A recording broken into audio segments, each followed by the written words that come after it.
Takot na takot ngayon si Senador Robin Padilla sa mismong inaasta mismo na pag-uugali ni Senador Raffy Tulfo, kung saan siya ay naninindigan na sa mga maling ginagawa mismo ng mga kapwa senador niya sa mismong batas nila at pag-iba mismo sa ibang mga rules din nila sa Malacanang.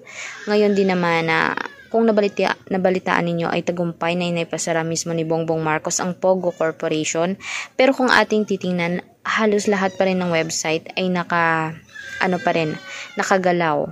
Bali parang sinabi niyang nakasara na, pero halos lahat ng tao ay naglalaro pa rin ng online casino kung saan dito ay pineperahan. Dito naman, sumasang-ayon si Senador Robin Padilla sa mga online gambling na ito dahil umano ay kumikita ang mismong gobyerno at itinutulong din umano sa mamamayang Pilipino.